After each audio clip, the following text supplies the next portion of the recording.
Mais uma vez eu gostaria de dar boas-vindas a todos, sobretudo aqueles que estão nos visitando nessa noite, dizer que é uma alegria tremenda ter você aqui conosco na Igreja do Redentor nessa noite. Nós estamos em uma série de mensagens chamada A Igreja em Movimento. É uma série de mensagens em todo o livro de Atos dos Apóstolos, onde nós já estamos há alguns meses percorrendo toda a narrativa bíblica desse livro tão rico da Palavra de Deus. Então, se você está aqui pela primeira vez, não tem acompanhado essa série, eu te encorajo a seguir nosso canal no YouTube, entrar lá e acompanhar as mensagens anteriores e seguir acompanhando as mensagens que virão.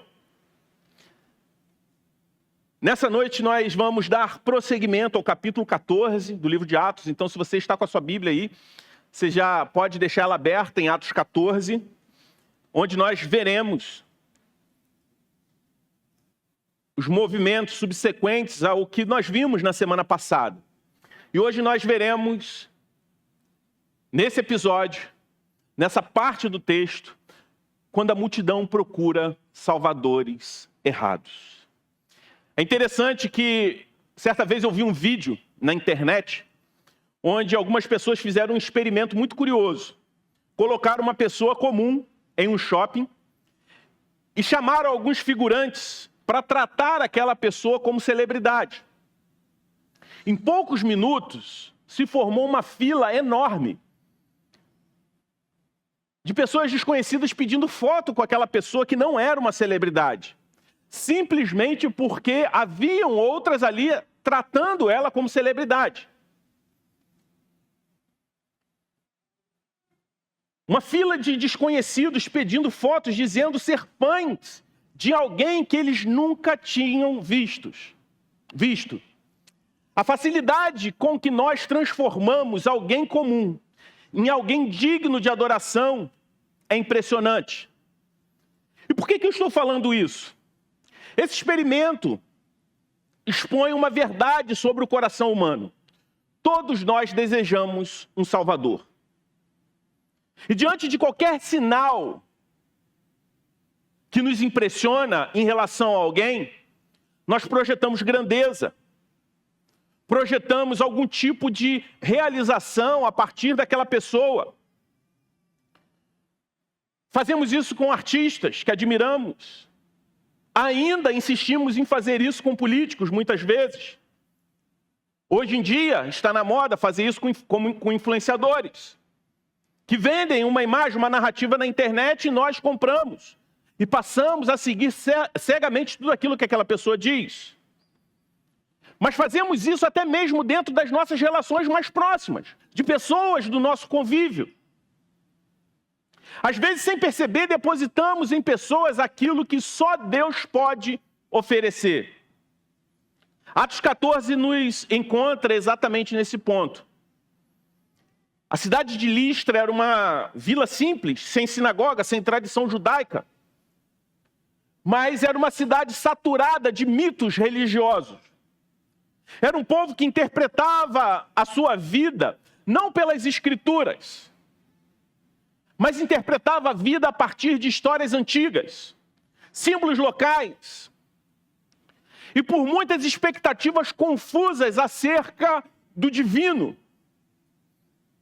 Por isso, qualquer manifestação sobrenatural ali em Listra era vista com ansiedade, era interpretada com muita imaginação, mas sem discernimento algum. O texto que nós vamos ver há o episódio da cura de um homem coxo. Paulo cura aquele homem coxo. E é interessante que há uma reação imediata da multidão que não enxerga, não reconhece o Deus vivo operando, usando a vida do apóstolo Paulo. E o que o povo faz? Cria uma fantasia. A multidão transforma Paulo e Barnabé em deuses. A multidão grita: os deuses desceram até nós.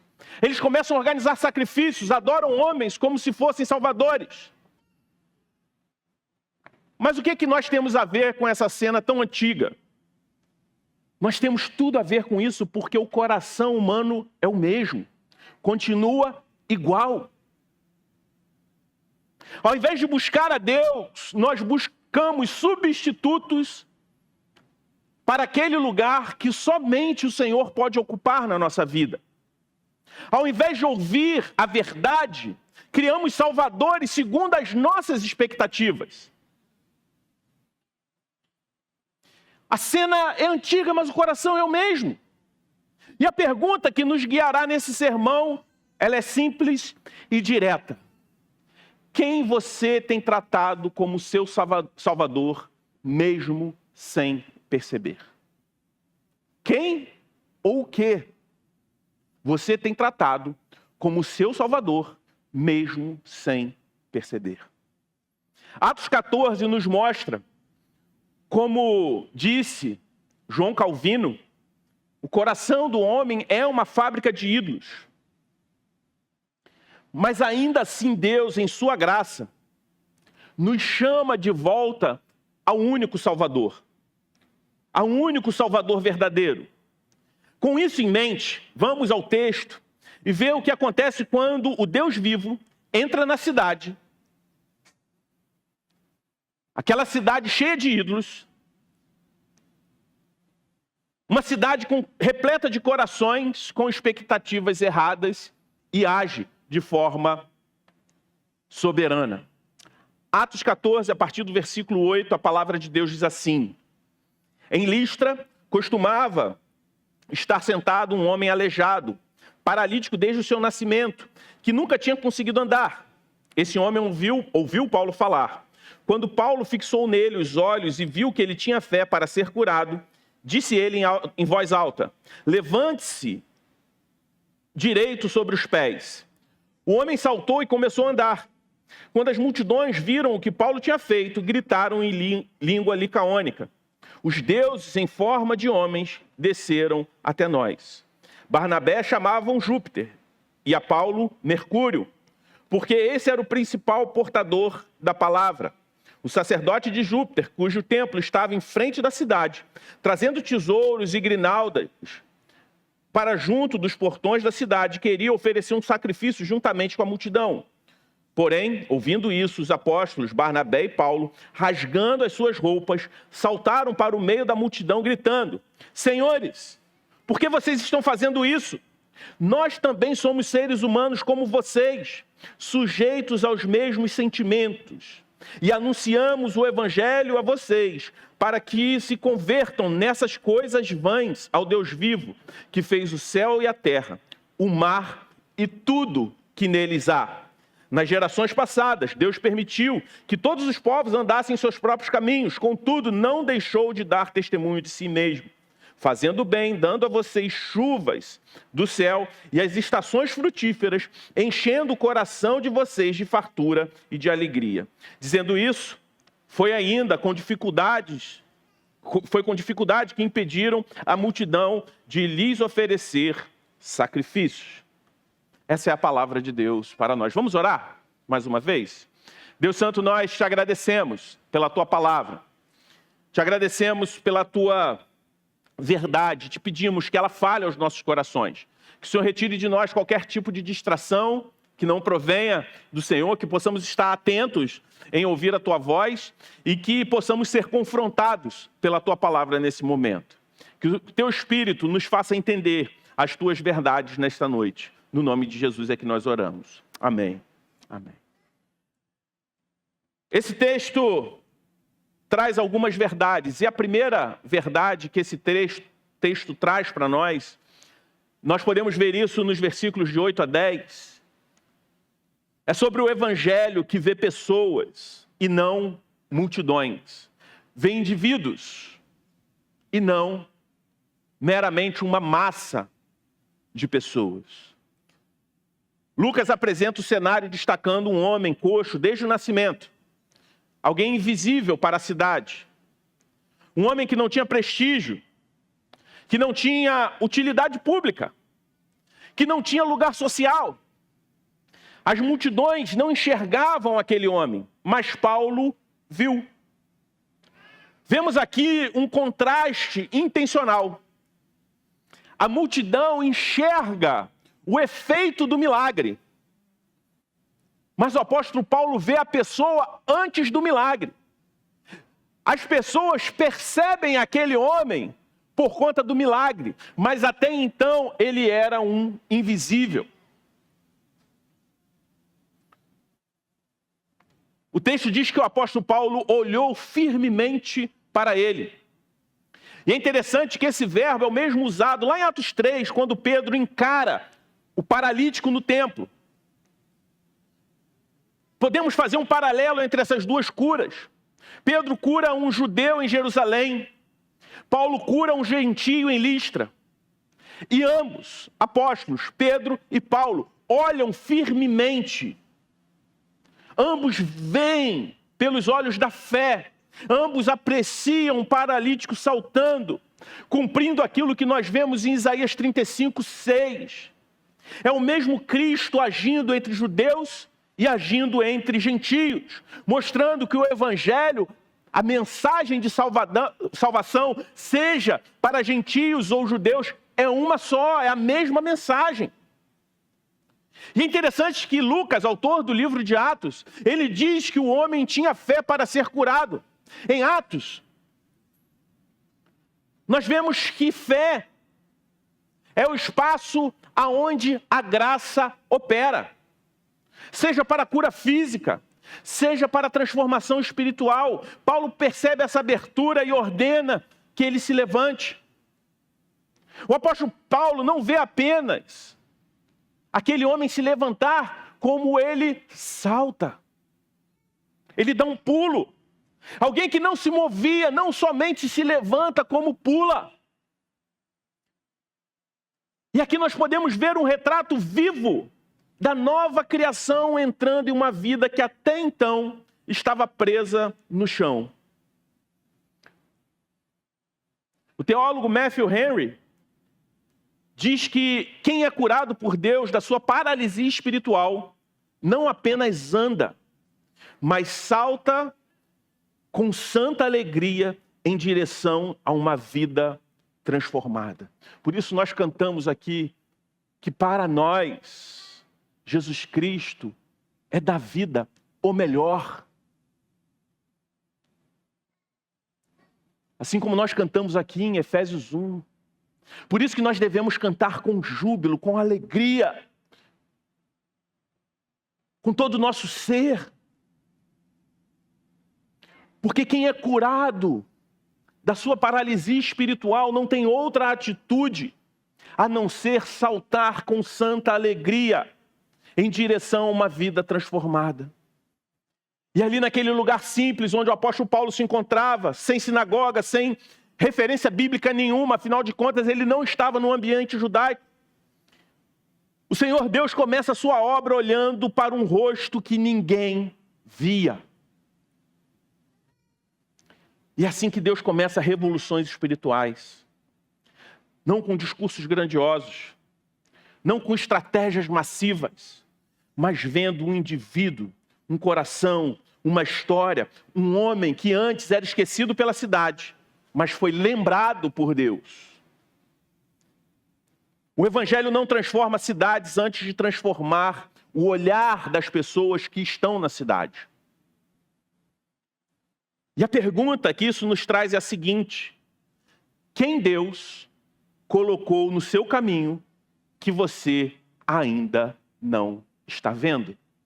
Quem Deus colocou no seu caminho que você ainda não está vendo? Talvez tenha alguém no seu contexto familiar. Às vezes a gente está preso demais olhando para as atitudes e perdemos a pessoa por trás daquelas atitudes. Enxergamos as falhas,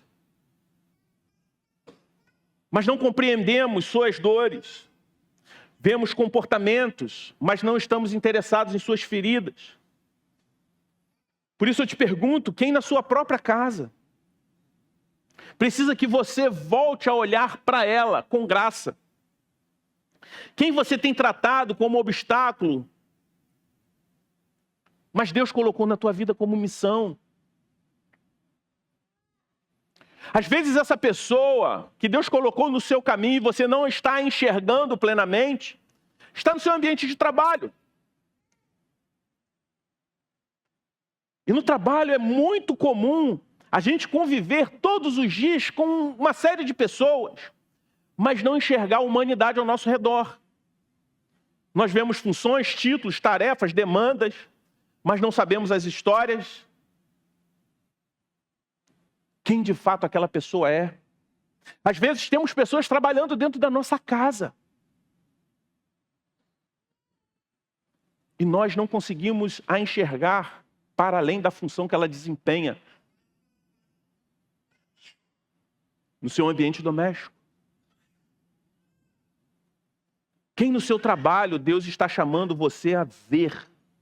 Não é simplesmente enxergar, mas ver como Paulo viu com os olhos da graça. Quem você evita que Deus deseja alcançar por meio da sua presença ali. Afinal de contas, se você é um discípulo de Jesus, você é um missionário naquele lugar.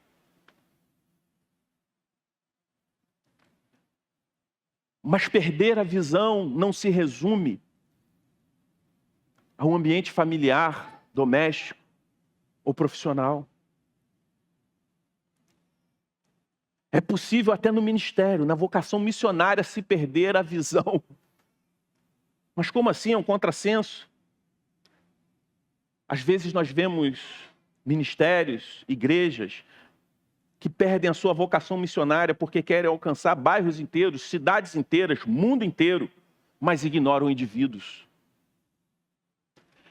E ali aquela cidade foi alcançada. Não porque houve uma estratégia massiva para alcançar uma multidão, mas porque indivíduos foram enxergados. E a partir desses indivíduos, vidas foram transformadas e uma cidade inteira foi impactada. A obra de Deus em Listra começa com um rosto, não com uma multidão. Começa com uma pessoa. Se Paulo estivesse na rua, no seu escritório, no seu prédio, quem o apóstolo Paulo viria que você não está vendo hoje? E aqui surge uma ironia do texto. A multidão vê o milagre e conclui o quê? Que Paulo é um Deus, com D minúsculo. Já o apóstolo Paulo vê um homem quebrado e conclui que ele quer, que o Senhor quer restaurá-lo. Nós sempre enxergamos aquilo que o nosso coração está procurando. Quando o nosso coração está cheio de problema, amargurado, a gente sempre vai enxergar o pior dos outros. Quando o nosso coração está contaminado, nós vamos sempre enxergar somente o lado ruim das coisas. Mas quando o nosso coração está saturado pela graça de Deus, nós sempre vamos olhar com graça. Não vamos ignorar os problemas, os desafios, os obstáculos, mas olharemos com graça. Nós sempre enxergamos aquilo que o nosso coração está procurando. Se buscamos impactos, veremos oportunidades. Se buscamos controle, veremos ameaças. Se nós buscamos conforto, nós vamos ver sempre obstáculos para a obra de Deus. Mas se a gente busca Cristo, nós sempre enxergaremos pessoas. É assim que o Evangelho começa a transformar uma cidade. Avançando no texto, no versículo 11, nós vemos que o coração humano que transforma homens em Deus. Nós vemos que o coração humano ali estava atrás de um Salvador e não do Salvador. E por estar atrás de um Salvador, eles não conseguiram enxergar a obra de Deus neles, mas projetou em Paulo e Barnabé deuses. Após o milagre, a multidão reage com empolgação, uma empolgação religiosa, inclusive.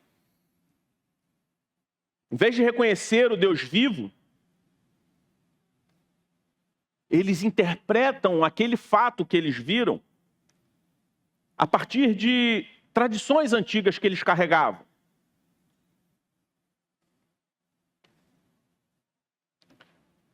Segundo a tradição daqueles homens, Júpiter e Mercúrio, como está escrito aí em grego, na verdade, Zeus e Hermes, teriam visitado aquela área disfarçados. E ninguém os reconheceu, e a cidade teria sido destruída, porque as pessoas não reconheceram essas duas divindades que eles criam. Ou seja, aquela reação não era simplesmente um entusiasmo, era um temor de que ocorresse novamente aquela lenda que eles se apegavam e acreditavam, que em outrora, Mercúrio e Júpiter, ou Zeus e Hermes em grego, haviam visitado ali, e pela população não ter reconhecido, aquelas divindades destruíram toda a cidade. Eles não queriam repetir um erro. E isso explica também porque a reação é tão imediata, é intensa e é coletiva, todo mundo tem a mesma opinião. E eles gritam em língua local, o licaônico, indicando que Paulo e Barnabé provavelmente nem entendiam o que estava acontecendo. E em poucos instantes, o sacerdote de Zeus, como o texto diz, aparece com touros, com grinaldas, com tudo ali pronto para sacrificar, para oferecer sacrifício a Paulo e Barnabé, imaginando que se tratavam de duas divindades pagãs. A idolatria daquelas pessoas era profundamente emocional, cultural, moldada por lendas antigas que eles acreditavam. E é interessante porque inscrições arqueológicas antigas, encontradas perto da região de Listra, confirmam que Júpiter e Mercúrio, ou Zeus e Hermes, eram cultuados naquela região. Então a confusão ali não é um mero acidente, mas uma leitura religiosa típica daquele povo. E assim nós reagimos também. Fazemos leituras religiosas acerca das coisas que não necessariamente estão fundamentadas na palavra de Deus.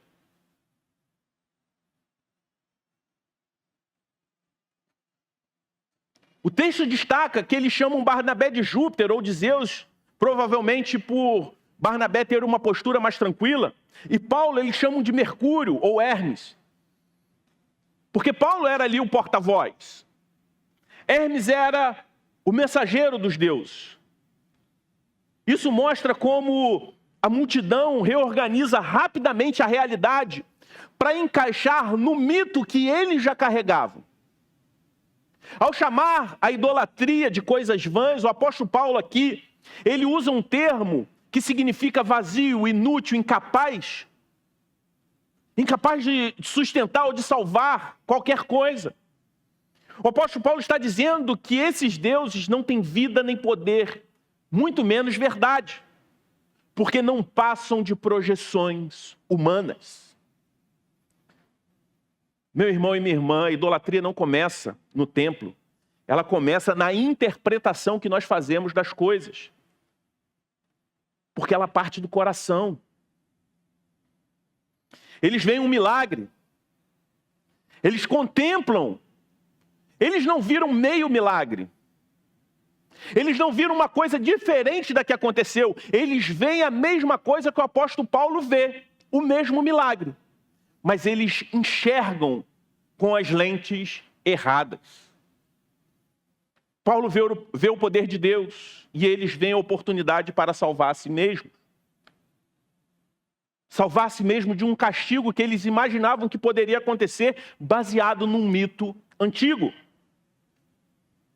A idolatria é sempre uma tentativa de controlar a vida por meio de fantasias espirituais.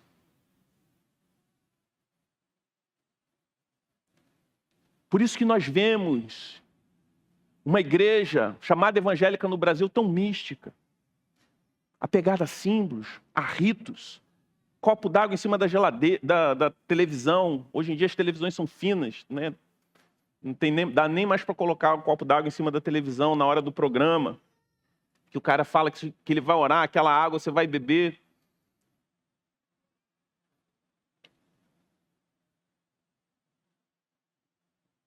E esse texto é um espelho para nós, não é uma história distante da nossa realidade. Porque a pergunta não é se nós temos ídolos, mas quais são os nossos ídolos. Essa é a verdade. Por isso eu te pergunto, quem você tem tratado como Salvador na prática? Quem você tem tratado como Salvador nas suas relações pessoais? É fácil transformar pessoas queridas em salvadores funcionais. Esperamos receber de alguém segurança emocional. Esperamos receber de alguém até mesmo identidade. Esperamos receber de alguém cura para uma solidão, cura para frustrações relacionais, emocionais do passado. Mas quando alguém ocupa o lugar de Deus no nosso coração, as coisas andam mal. Na verdade, quando alguém ocupa o lugar não de Deus, mas de Zeus, assim como eles fizeram, saiba, cedo ou tarde, aquele Zeus, aquele ídolo, vai te cobrar sacrifícios. Afinal de contas, segundo o próprio mito que eles criam, o fato de não serem reconhecidos custou o quê? A destruição daquela cidade. Todo ídolo, cedo ou tarde, vão drenar a nossa alma. Cedo ou tarde, eles cobram a fatura. A conta chega. Mas às vezes nós não fazemos isso com pessoas, mas fazemos isso com a nossa carreira profissional, no sucesso. E eu não estou falando que carreira profissional não seja importante, mas ela não pode ser o seu Deus. Estabilidade financeira é um bem, mas não é o seu Salvador. Quando transformamos realizações em divindades, nós sacrificamos paz, sacrificamos descanso, sacrificamos até mesmo a nossa família. E o que Paulo rejeita aqui, imediatamente, é qualquer tipo de adoração. E nós, como reagimos a isso? Será que nós temos coragem de rejeitar elogios, expectativas, pressões que nos elevam além do que Deus nos chamou para ser? Será que temos coragem para isso? Podemos fazer isso até mesmo em uma espiritualidade contemporânea. Afinal de contas, Júpiter e Mercúrio, ou Zeus e Hermes contemporâneos, são mais sofisticados. Autonomia absoluta, produtividade ilimitada, uma visibilidade constante, muito like, muito seguidor, muita visibilidade, ser o super produtivo, ser o totalmente independente. Hoje nós vemos uma espiritualidade fabricada sob medida. Hoje criamos versões personalizadas de espiritualidade, feitas para acomodar nossos desejos, ao invés de confrontar os nossos desejos. Uma fé que seleciona a dedo aquilo que não exige entrega nem arrependimento. Mas como todo ídolo, esse tipo de espiritualidade que não te confronta os seus desejos, mas alimenta os seus desejos, essa fé customizada que você apenas consome, ela não consegue sustentar a sua vida. É uma espiritualidade que funciona assim. Você escolhe apenas as partes que você gosta. e descarta tudo aquilo que te confronta, tudo aquilo que te disciplina, tudo aquilo que exige algum tipo de entrega da sua parte. Aí você monta um Deus, entre aspas, que se alinha perfeitamente com o seu estilo de vida. Você define os seus próprios princípios, ao invés de se submeter à revelação bíblica. E isso é uma forma de idolatria, mesmo que você faça tudo isso em nome de Jesus. Porque não basta crer em Jesus se você continua se relacionando com Deus da forma como você se relacionava com os seus ídolos no passado, antes de conhecer o Evangelho. Porque esse tipo de espiritualidade não vai te salvar, não vai curar a maior das suas enfermidades, que é o pecado, não vai te confrontar, não vai te transformar, só vai reafirmar o seu ego. Esse tipo de espiritualidade carrega o mesmo problema. Não pode sustentar a sua vida. E a pergunta permanece: onde você busca o que só Deus pode oferecer? O coração humano transforma homens em deuses. Mas o Evangelho transforma esses nossos deuses com D minúsculo em pó. E quando o Evangelho faz isso, destrói os nossos ídolos, é aí que o caminho para conhecer o Deus vivo é preparado. Voltando para o texto, a partir do versículo 14 até o 18, nós vemos o anúncio do Deus vivo em uma cultura de ídolos mortos. Quando Paulo e Barnabé percebem que a multidão desejava adorá-los, eles rasgam as suas roupas. E esse gesto, ele expressava um profundo horror espiritual diante da adoração que estava sendo devotada a eles. Este é um dos momentos mais fortes dessa narrativa. Os apóstolos não toleram 1 milímetro de idolatria direcionada para si, diferente desses apóstolos contemporâneos. Para eles não havia ameaça maior do que seres humanos ocupando o lugar de Deus. Então Paulo faz algo brilhante, ele prega. Só que ele ajusta completamente o discurso. Em cidades judaicas, o que o apóstolo fazia para pregar? Ele começava pelas Escrituras. Falava de Abraão, falava da história dos patriarcas, contava tudo. Só que lá em Listra não tinha sinagoga. Não era um povo que tinha um conhecimento do Antigo Testamento, a Bíblia da época. Era uma cidade que interpretava toda a vida através de mitos e não pela revelação de Deus, como aqueles judeus que precisavam se converter, mas tinham uma lente a partir da palavra de Deus. E o que o apóstolo Paulo faz? Ele começa pela criação. Ele não cita Moisés para quem nunca ouviu falar de Moisés. Ele fala do Criador, que é um ponto de contato universal para todos os povos. Isso se chama contextualização. Não é amaciar, abrandar a mensagem, não é diluir o evangelho, mas torná-lo compreensível para um povo que tem pressupostos culturais diferentes. O versículo 15 resume o núcleo da mensagem de Paulo: abandonar as coisas vãs e voltar-se ao Deus vivo. A palavra grega traduzida como vãs, como eu disse, significa vazias, inúteis, incapazes de salvar. Paulo está afirmando aqui que aqueles deuses não têm vida, não têm poder, muito menos verdade. São deuses incapazes de sustentar os seus súditos, quem os adora. Então Paulo declara que Deus sempre deu testemunho de si mesmo. Não apenas através da revelação especial em Israel, mas também por meio da criação, por meio da sua providência. A chuva, as estações, o alimento, a alegria comum da vida. Tudo revela continuamente que existe um Criador bom e presente. Mesmo quando as pessoas não o reconhecem, há um Deus presente ali, distribuindo bondade, criatividade, beleza para todos, crentes e descrentes. Isso que nós chamamos de graça comum.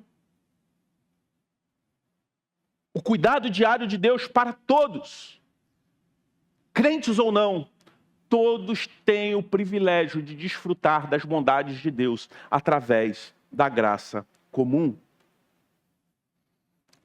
O sermão registrado por Lucas é apenas um resumo.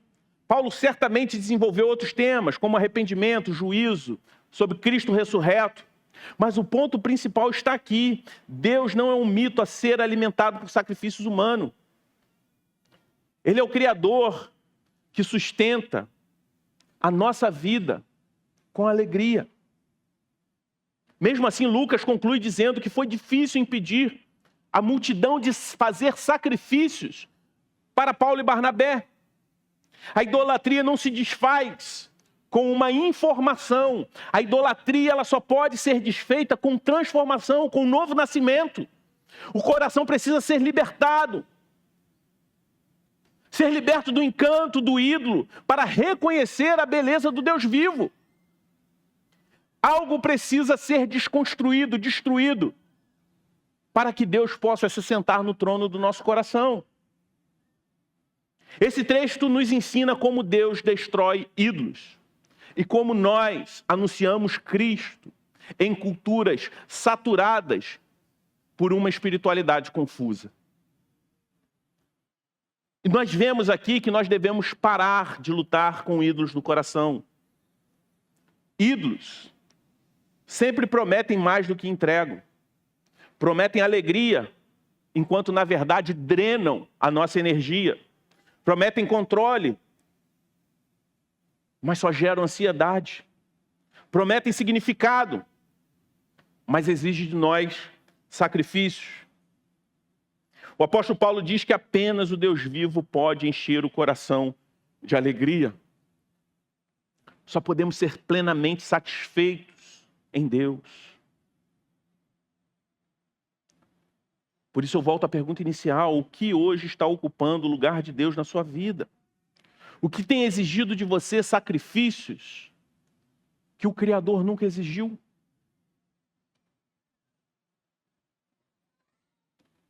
Isso tem um impacto na nossa missão, no cotidiano, no dia a dia. Porque vemos aqui a contextualização de Paulo, e ela deve ser um modelo para nós. Ele não força categorias que seu público simplesmente não compreende. Ele começa onde eles estão. Isso significa anunciar Cristo no trabalho, na família ou na vizinhança. Isso não exige somente fala da nossa parte, mas exige da nossa parte também escuta.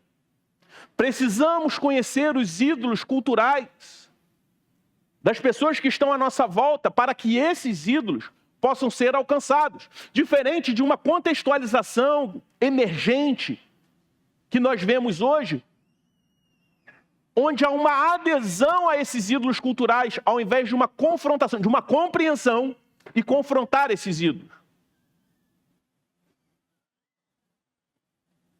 Precisamos ter escuta, sensibilidade e sabedoria. Precisamos apontar para o Deus Criador, para a bondade de Deus. Para que as pessoas que já experimentam dessa bondade e nem percebem, possam conhecer o Deus que está provendo bondade para elas. A missão de Deus, o anúncio do Evangelho, sempre começa por um terreno comum, mas ele sempre deve conduzir ao Evangelho. Você precisa encontrar um ponto comum com aquela pessoa e dali partir para o Evangelho. O problema é que as pessoas vão para o terreno comum e pulam para lá e não saem e nunca chegam no Evangelho. Mas isso tem uma aplicação para a nossa vida diária também, no nosso relacionamento espiritual com Deus. O apóstolo Paulo diz que Deus sempre deu testemunho de si mesmo, ou seja, ninguém vive em um mundo vazio de Deus. Essa história de que Deus é injusto para aquelas pessoas que nunca ouviram.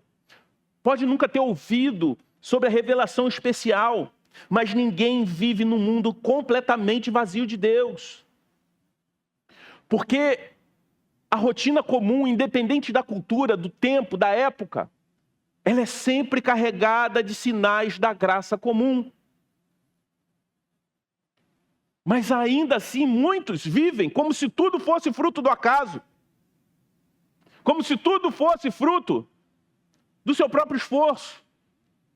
Mas o Evangelho abre os nossos olhos. Ele nos ensina a enxergar a graça onde antes nós víamos obrigação, prisão onde nós víamos responsabilidade, beleza, onde antes nós só víamos rotina. A insistência da multidão em sacrificar mostra como o coração pode ouvir a verdade, mas ainda assim continuar apegado a ídolos. Por isso nós precisamos do Deus vivo agindo em nós, libertando, iluminando e transformando. A cena final em Listra é impressionante. Mesmo depois da pregação do apóstolo Paulo, mesmo depois de terem ouvido sobre o Deus Criador e sustentador de todas as coisas, a multidão ainda tenta oferecer sacrifícios. É a confirmação de que a idolatria não se desfaz apenas com um mero esclarecimento. Ela é resistente. A idolatria prefere um ídolo familiar a ela, ao Deus vivo que transforma todas as coisas. E antes da gente julgar Listra, precisamos admitir que fazemos o mesmo. Talvez não sacrifiquemos touros, mas sacrificamos tempo, sacrificamos energia, paz, sacrificamos relacionamentos, tudo isso para alimentar os nossos falsos salvadores. Ídolos prometem vida, mas só entregam peso. Prometem controle, mas geram ansiedade. Prometem alegria, mas drenam o nosso coração. Ídolos são coisas vãs, como disse o apóstolo Paulo. Incapazes de sustentar quem os adora. E aqui está o contraste central desse texto. Ídolos exigem sacrifícios para existir. O Deus vivo se oferece em graça para que nós existamos. Um ídolo para existir vai exigir sacrifício. O único e verdadeiro Salvador se sacrificou para que a gente exista. Um é um peso, um outro liberta. Um exige, o outro entrega. Um drena, o outro enche o coração de alegria. E o mais bonito aqui é que Paulo não descreve um Deus distante, mas um Deus que sempre deu testemunho de si mesmo. Um Deus que todos experimentam diariamente, mesmo sem perceber. A chuva, a fartura, o alimento, a alegria comum, tudo isso é graça comum. O cuidado generoso do Criador, sustentando a vida de todas as pessoas. Por isso, gostaria de encerrar com uma pergunta final que é inevitável. Qual falso salvador você tem carregado? O que tem tomado o lugar de Deus, do Deus vivo, no seu coração? O que exige sacrifícios que Deus nunca te pediu? Mas a bela notícia do Evangelho é que o Deus vivo continua chamando pessoas que ainda procuram salvadores errados. Porque todos nós andávamos perdidos, procurando salvadores errados, e não o único e verdadeiro Salvador. Mas Ele veio a nós e nos encontrou. Foi Ele quem nos buscou, porque se dependesse de nós, ainda estaríamos perdidos.